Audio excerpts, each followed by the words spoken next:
me again, Ray from the Radio Workshop, with more tales of the expected. Yes, tales of pirate days of old. Theo T commented, hello Theo T, if you're watching. Theo said, how about some, what was it, haunted, scary stories, or scary, haunted stories? Well, I don't actually have any ghost stories. Well, I say that comment, Theo, that reminded me of a time. It's to do with pirate radio or medium wave, yes, but it's to do more with this derelict house. As always, we were looking, us bunch of lads, teens, early 20s, we were looking for a place to pirate from, set up the medium wave transmitter, the aerial, as you know from all the other videos. Well, the town I live in, going back decades, there was farmland around, as probably with most places in the UK. There was farmland and fields and just sort of wasteland and stuff like that. And it was great fun as kids. We're always over the woods climbing trees. Wonder whether anyone remembers Limbrick Copse. Limbrick Copse, near Limbrick Lane, Goring. Is it Goring? Yes, Goring, Maybridge, out that way. It was all woods, and there was a pond. We get sticklebacks and newts and tadpoles and stuff like that. All great fun as kids. Because now it's all housing estates. The whole lot is housing estates. It's such a shame. It's all concrete. Anyway, going back, not at Limbrick Copse, but not too far from there was a derelict house in the woods.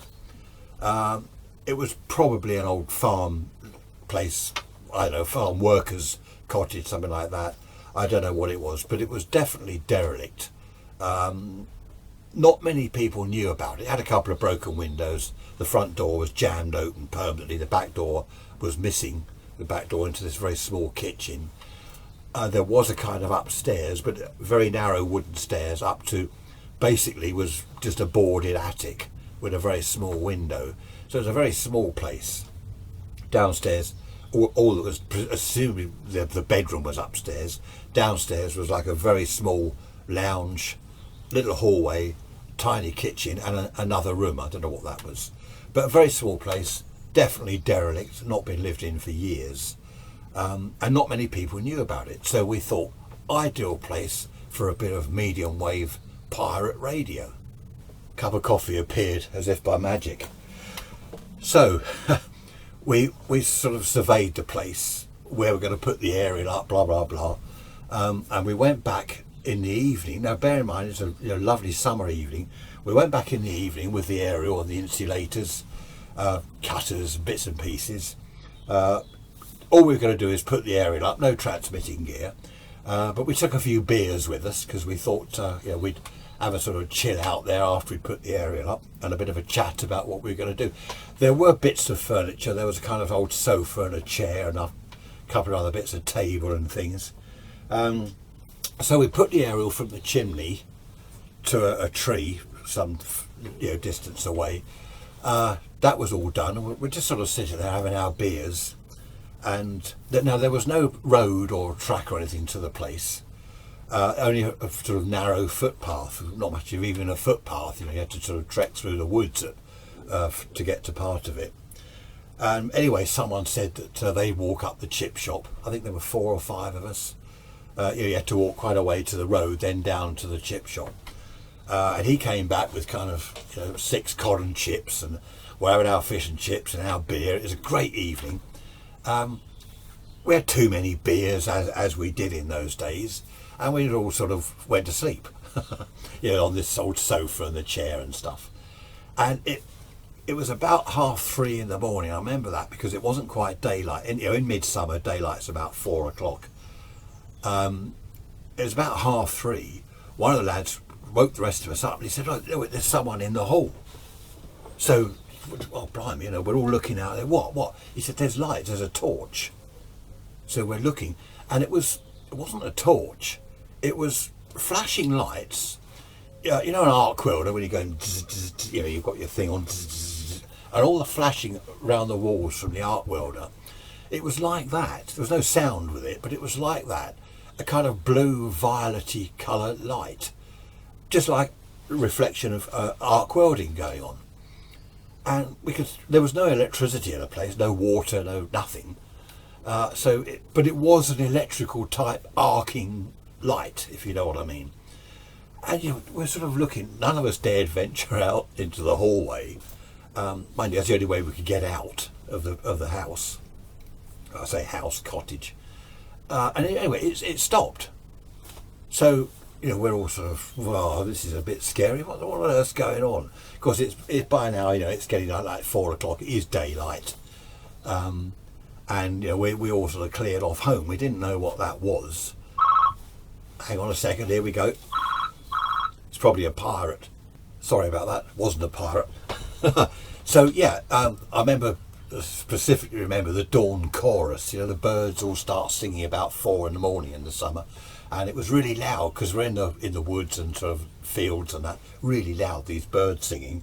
And the sun was coming up and daylight, and it wasn't so scary, but we didn't know what it was. Anyway, we all went home, and that was that. We'd done the job, the aerial was up.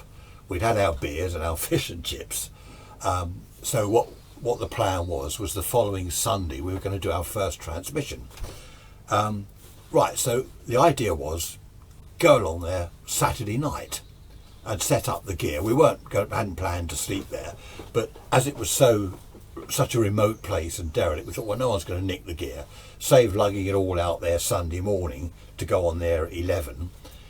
We'd go out there, set everything up, and just cover it with an old blanket, just in case. Which we did on the Saturday night. We set it all up. We took some beers again. Always took beers wherever we went. Well, especially there because we weren't able to drive to the place. We had to walk quite a distance from the road with the gear. That was another reason for doing this on the Saturday night, because it was obviously going to take quite a time lugging the stuff. I mean, for a start, the 12-volt car battery is big and heavy. The transmitter, the vibrator pack, and we also had a rotary transform. Remember the rotary transformers, rotary converter, 12 volts in and HT out, that sort of thing. We had quite a bit of gear to lug in there. The cassette tape recorder with the programs on, the cassette tapes with the programs. So we did all this, set it all up, did a quick test transmission, which was great, and we were all finished. It was dark by this time, I don't know, sort of getting dark anyway, 10 at night in the summer. And we're sitting down having our beers, and there's these lights again in the hall, flashing lights. And someone said, someone's mucking about. It's someone outside shining a torch in or something like that. Someone, whoever it was saying, oh, someone's obviously heard that we're here. We told a few people, it wasn't a secret. Well, it was a secret just among our lot, like in the pub. We'd said, oh, there's a derelict house and we're going there. And we thought someone had decided to muck about. The flashing stopped after, 20 seconds or 30 seconds. And we were going to go and have a look. We thought, let's go and find out who's doing this. At that point, we heard someone upstairs, or a noise upstairs. It wasn't like walking across the boards up there, but someone was definitely moving around upstairs in what we thought would to be the kind of attic bedroom. None of us would venture up the little narrow staircase to have a look. We'd taken torches with us, but none of us would go up there and have a look. It's sort of, oh, someone's mucking about, they'll come down eventually, there's no other way out. So we'll just wait till they come down. We were having our beers and it all went quiet. And in the end, we went home. We weren't going to go up there, and whoever it was up there obviously wasn't going to come down. So we went home. That was that. The following day on the Sunday, we were there on the air at 11 o'clock, putting out the programme. Great stuff. No funny business going on, no lights, no clonking around upstairs. In fact, we did go up and have a look. Nothing up there. It's different in the middle of the day, isn't it? When it's at night and it's dark, it's a bit scary. I mean, we were sort of young lads. We weren't scared of anything, but that did frighten us. The sort of creaking around, even though we thought, oh, it's someone up there mucking about. We were. I remember that night when I was in bed, I was thinking then, that was a bit scary, Whoever it was didn't come down. We thought they were going to come down and have a laugh. But anyway, the transmission went out on the Sunday. This was our first transmission. It was good. It was a good signal all round. Later on that day, we had reports. That evening, we took the gear out of the cottage that afternoon. We didn't want to leave it in there all week, although we planned to go on the air the following Sunday. We didn't want to leave it there all week. What we did, we all met in the pub that night. No, we weren't all, it sounds like we were all rampant alcoholics, always boozing. I suppose we were. No, met in the pub that night, and this chap that we knew, he said, oh yeah, great listening to it, but shame about that, whoever it was, singing in the studio. Singing? What do you mean singing? And he said, well, the DJ was doing his bit on the pre-recorded programmes, and the DJ chap was with us. I think, who was it? Rob, I think it was Rob. And he said, I was alone. He said, I always do the pre-recorded programmes. I do them on my own. He was sort of in his bedroom. He's got his gear and stuff and his tape recorder, his microphone and all that. And this chap said, no, there was a girl singing along. And I remember he said, well, not singing, just sort of humming. And, Rob said, well, there was no one in there with me. I was doing this on my own. There was no one there. And we'd listened to the tape previously. And there was no girl. He said, yeah, a young girl, like a child almost, humming and sort of singing along. Anyway, we didn't have a recording of this, and we just thought, I don't know what he's talking about. We left it at that. Didn't think anything of it. The following week, we did the same thing. We set up on the Saturday night. Dare I say, we took a few beers with us again. Well, bear in mind, we weren't going out. We normally on a Saturday night we'd go out for down the local nightclub or something. So it was right to take a few beers, wasn't it? And we set up everything, and we actually sat there listening to the pre-recorded. We had the cassette tape recorder ready to go. We listened to the programme. A bit of music, and while we're having our beers and having a chat. The blue lights flashing weren't in the hall, but there was a noise upstairs again. And this time, we were convinced that someone's up there. It's one of our mates, and we thought someone came up with the idea that the chap that had said, "Oh, there's someone singing, some girl singing." We reckoned it was him. He'd been flashing the torch. He'd been upstairs, or him and his accomplice or whatever. Then he's saying, "Oh, there's some girl singing in the studio," when he knew there wasn't. Obviously, there wasn't. And we thought, right, okay, we now found out who it is. He's trying to scare us. It had got dark. It was, 10 o'clock again. It had just got dark. We had torches with us, and we could hear something up there. Definitely, it was 100%. There was someone up there. It wasn't just like a rat or an animal or something, or just creaking. How the wooden beams, as the day cools down in the summer, the beams creak and stuff. It wasn't that. There was someone up there. So, okay, we all get our torches. Right, we're coming up. We all go up the stairs. Okay, we know you're here, and no one up there. Then we were scared. You know how on the back of your neck you get the prickle, the hairs stick up? We had definitely heard someone up there. And there's no one there. There's a little window, and it was only a small, like a little attic window. You couldn't get in and out of that. And even if you could, you're on the kind of sloping roof. It would have made a hell of a noise. So then we were scared. We all went piling back down the stairs, and I remember we didn't run. Well, we did. We did a runner back to the road, and it was. We didn't know what to think. I think we were scaring each other. Someone was saying, "Oh, it's a ghost. The place is haunted." Someone else was saying, "I knew all along it was a ghost. Those flashing lights." We were scaring each other, and Anyway, that was that. We had to go. All our gear was there. We were all set up for the Sunday morning 11 o'clock transmission, so we had to go back for that, which we did. We were a bit wary, but we thought, okay, this only happens at night, so this is all right.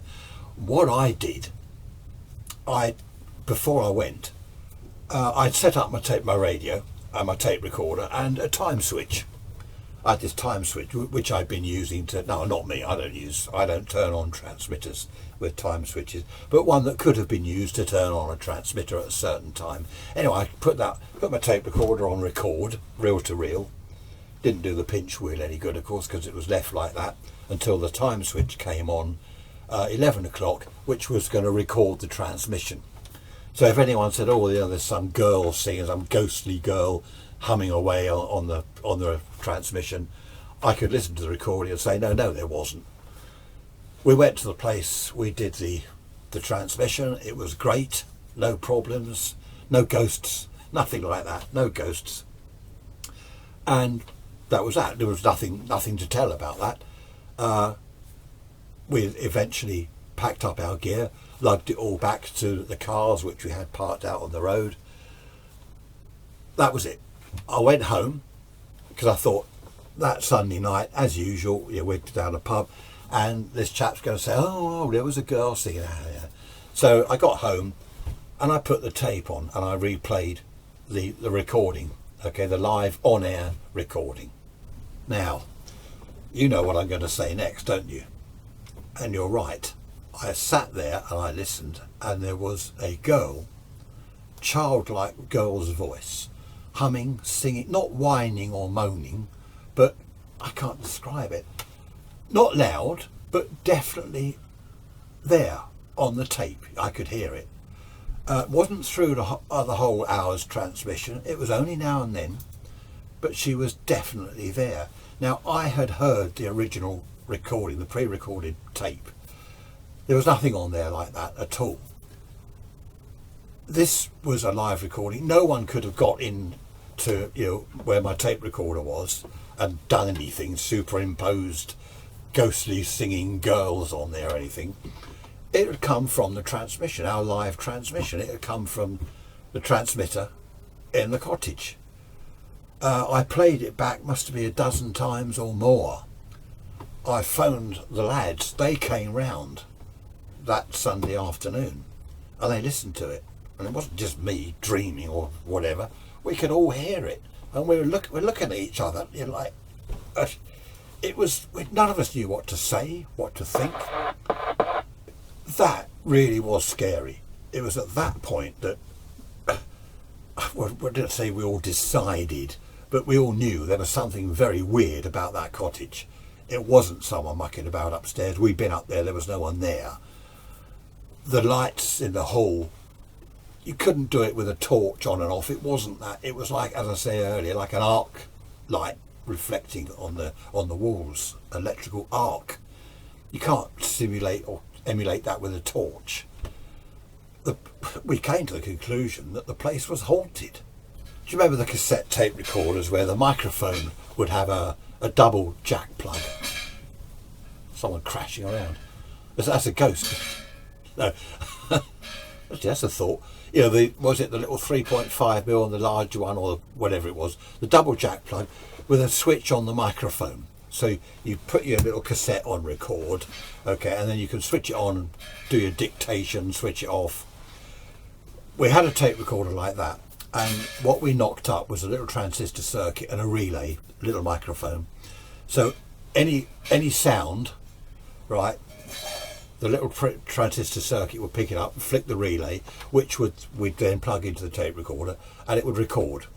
We set a capacitor, a time thing on the relay, so any noise the tape recorder would switch on for about 30 seconds, and then the relay would flip out again. It would trip out. Okay, we set this up and we took it there. Right, we all went into this cottage. Even telling you the story now, even thinking back and just relating this, it does make me feel, I don't know, weird, eerie. So we put it on the table in this room, set it up, checked it, clap, clap, yes, it's recording about 30 seconds, then it switches off. And we did this on the Saturday evening, before it was dark, I hasten to add, and we all cleared off pretty quick. We did a runner.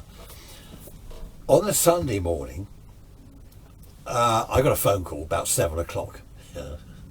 And I know it's early, but let's go and get the tape. Let's go and listen. So, we all went. I think we got there about 9 in the end. There's the tape recorder. We wound it back. It obviously recorded something. We wound it back and we pressed play to have a listen. Right, there's a few bangings about like that. You know, could have been a fox coming into the place, animals, whatever, a fox sniffing about, setting the tape recorder off. There was the kind of moving around upstairs. It was quite a sensitive mic on this tape recorder. There was the kind of moving around noise upstairs that we recognised as if someone was up there. There was that, and don't forget that these were like 30-second recordings. So one thump like that would switch the tape on to record for 30 seconds, then it would stop. And then, and this is the bit where what we did, in fact, when we heard this, we grabbed the tape recorder and ran out of that cottage because we were listening to the stuff in the cottage, tape recorder on the table. It's scary even thinking about it now. We were listening and we heard the girl.